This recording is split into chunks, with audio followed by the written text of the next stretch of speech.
Welcome. This is the training for the 2018 Montana Homeless Survey for volunteers and interviewers. Thank you for participating in this training. I first of all want to acknowledge and thank the Montana Department of Health and Human Services for underwriting much of the cost associated with the survey and providing small grants to support local survey efforts. They also underwrite the cost of tabulating, processing the data, and making it available to the public through our query-based website. I also want to thank the Montana Human Resource Development Councils across the state for co-sponsoring and providing much of the networking for the survey.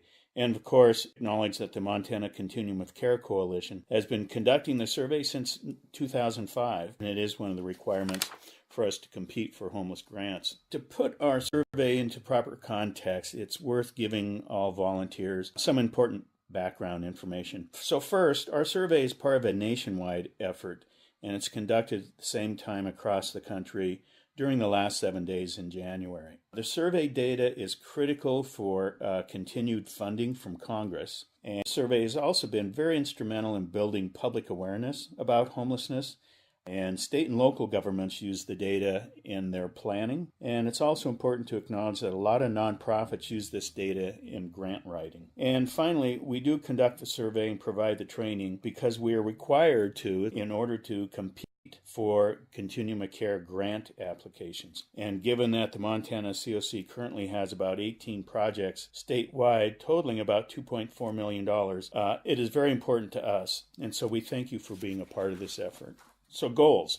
It's important that volunteers share and buy into our survey goals. And the first goal is coverage. So we try to capture as many homeless people in the state as possible by making sure that we've identified all the different sites where a homeless person might be found. This includes both unsheltered sites, those are people sleeping out on the streets, and facilities that are the sheltered sites. Second is consistency, and our survey needs to be consistent with surveys across the nation as well as within our own state. And they need to be consistent from year to year so that the data is useful information over time. Third is accuracy, and we do this by adopting best practices that come from national research, and it includes how some questions must be specifically worded, as well as other methods on conducting the survey. But perhaps the most important way of ensuring accuracy is by recruiting and training volunteers. So in addition to this training video, we have other training opportunities that we're making available. And one is we're happy to schedule a live training upon request. But we'll also call your attention to a recorded YouTube video specifically produced for survey interviewers. And it's a condensed version that lasts only about 10 minutes. And I highly recommend you take a look at that YouTube video. And of course, all of our training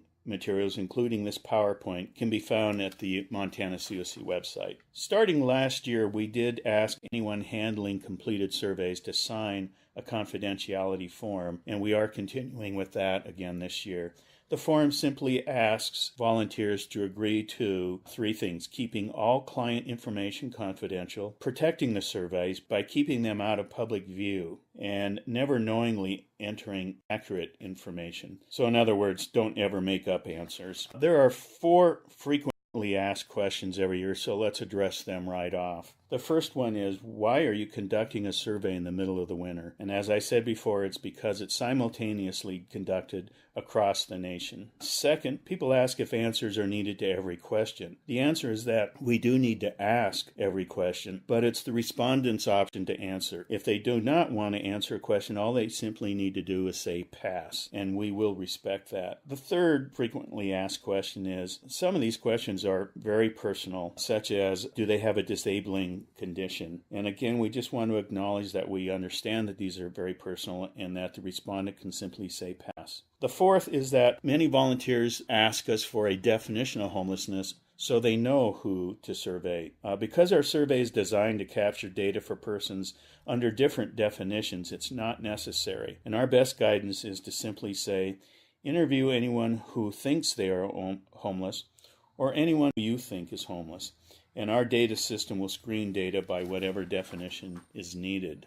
So the survey is actually 2 separate surveys. One is of the unsheltered, and again, those are people who are sleeping outside or on the streets, but they also might be coming into something we call service-based sites, and I'll come back to that. And then the second survey is really of sheltered sites. Those are emergency shelters, domestic violence shelters, people who might be staying in a motel thanks to a voucher and transitional housing program. We do use the same questionnaire for both types of surveys. When to survey is very important.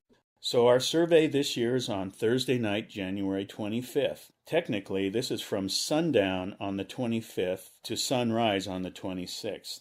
In more practical terms, this means that for sheltered sites, the survey should take place once residents are all in for the night and before they leave the next morning. At least 90% or more of our survey efforts really occur during that time. Very important to underscore that no survey should be taken before the 25th. Now, for several years, HUD has allowed us to continue taking surveys for 7 days past this date in order to capture homeless persons who might be sleeping outside, but we missed them on the night of the survey. So it's very likely that some of these people are going to be visiting a service site over the next week, such as a food bank or a thrift store, and we are allowed to capture their survey information during this time. So it's important to remember that all people who are in a shelter will complete a survey on the evening of the 25th. So for service sites, we'll only be capturing those people who were missed. A little bit more about where the unsheltered sites might be. So the most common sites are certain known streets or blocks downtown, empty buildings, camps or campgrounds, under bridges and overpasses, and they can oftentimes also be found at libraries. These are only a few examples, and it's very important for local point-in-time coordinators to be confirming these known sites with law enforcement and homeless outreach workers. A little bit more about where the service-based sites might be. Again, those are places where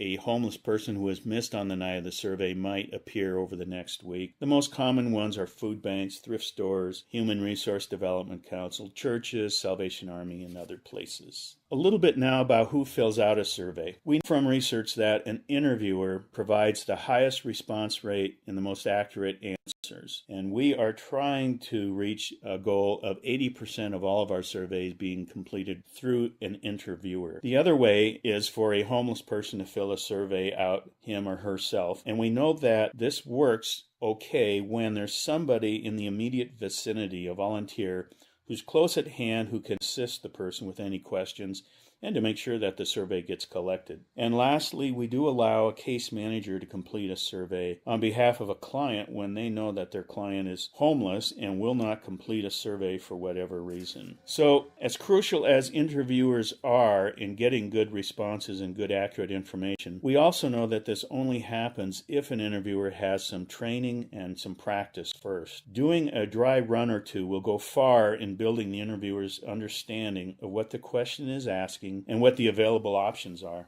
This comfort level is really key in gaining the trust of the homeless person and their willingness to help with the survey. But this also enables an interviewer to ask what I'll call an open question, or to translate the responses from somebody being interviewed. In the past, each question and all of the options were supposed to be read as written. We're allowing a more flexible approach that we started in 2017, and we're still evaluating it. But we know it only works when the interviewer fully understands the questionnaire. And lastly, be patient. We know the survey takes on average about 20 minutes.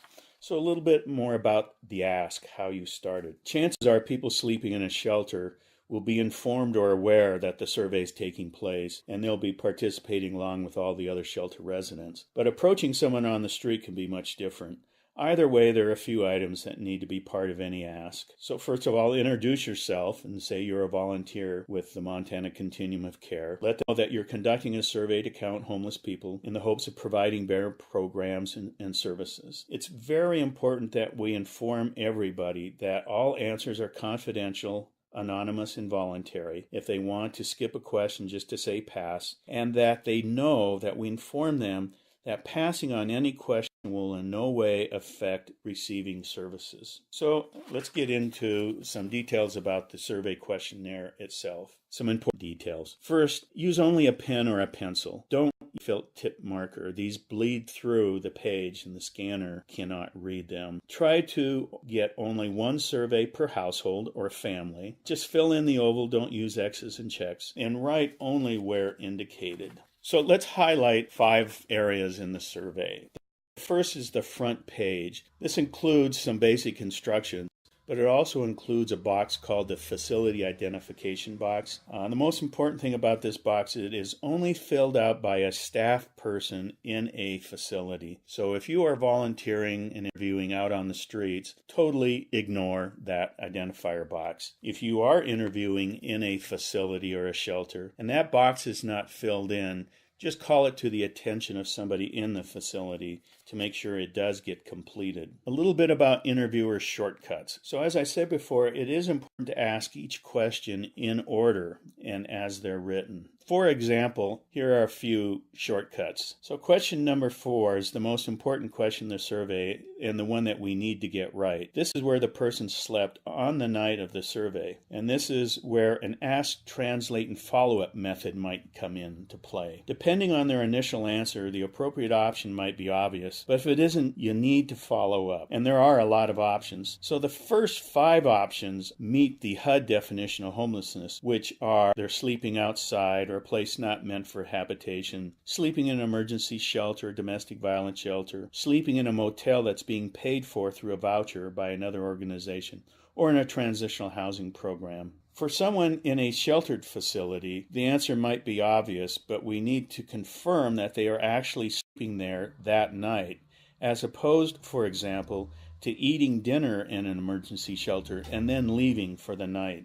If they respond that they are staying in a motel or hotel, you need to follow up by asking if they paid for it themselves or if it was paid for by someone else, such as Salvation Army, HRDC, or other organization.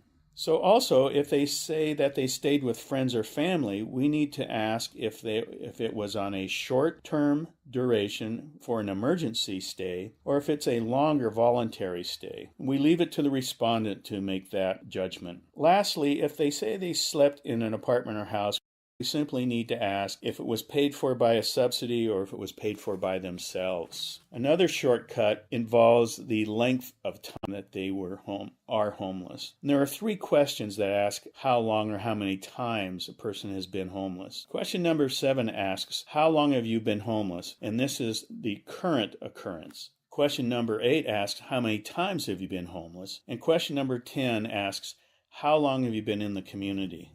You can give a specific number to these questions, that's great, and then you can simply fit it into the correct option. In some cases, a respondent will only be able to provide their best guess or estimate, and that is perfectly acceptable. And it's better not to create confusion and anxiety, so make it as easy as you can for the respondent. Their best guess is great. If they are having trouble with an estimate, you can give them some options maybe, such as, would you say it was more than 1 month but less than 3 months? And let them pick one of those options. If that doesn't help, simply read all the options and ask them to pick one. Please note that for questions number 7 and number 8, one of the options is not living in any of those places or not homeless. Well, this option does not have to be read out aloud. Just be aware that it is one of the correct responses. So another shortcut example relates to questions 14 and 15, which ask if they've ever been to an emergency room or if they've been jailed in the past year. If they answer no, you're done.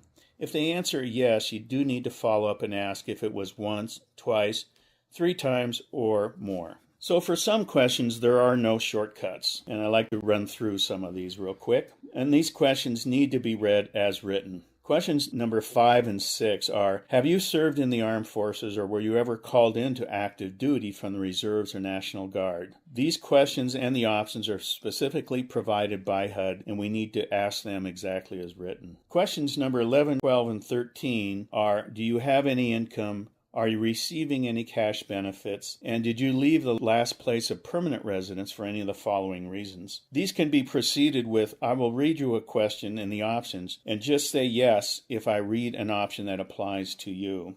Coming back to question number 9, the total days of homelessness. Question 9 asks, for all of the times you've been homeless in the last 3 years, what is your best estimate for the total number of days you were homeless? The options are less than 12 months, or 12 months or more. This question is required for us to identify if a person is chronically homeless. It can be difficult for a person to answer because obviously homeless people don't keep a log of the number of days. But it's important to understand that a person could be homeless more than 4 times in the last 3 years, but they were only homeless for a few days or a week or two during each occurrence. That's why we ask, what is your best estimate for the total number of days you were homeless? This is simply their best estimate, and you can simply ask, do you think it was more than 12 months or less than 12 months? So one of the sensitive questions is if a person has a disability. And again, we want to repeat that it's very important when you come to this question to remind people that the answers are completely voluntary and that they can simply say pass, and it will not result in a denial of any services. So it's important for an interviewer to be able to explain what a disability is. And there are basically 2 factors. That it's an impairment, any kind of impairment caused by alcohol or drugs or stress or a brain injury. It could be physical, mental, or emotional. And that it's of a long duration. So I want to also highlight the identifier information box. We are required by HUD to deduplicate all surveys. We do this by using some identifier information along with gender and age. But the identifier information, as little as it is critically important to us. All the identifier information asks is for the first full name. So if it's Pistol Pete, we want to follow up and ask, well, what is your first full name? And if it's Peter, then that's the name we want. It's the initial of their last name. So if their last name is Smith, we just want the letter S. And it's the day of their birth. So if they were born on October 16th, we just need the number 16. It's very important that we get this information, but if a person does decline, go ahead and skip it and proceed. Okay, moving on now to some very important information that are called demographics. We get demographics information in 2 areas. One is for the person who's filling out the survey, him or herself. This is called self, and there's a box dedicated just to this person. And then on the very back page is demographic information for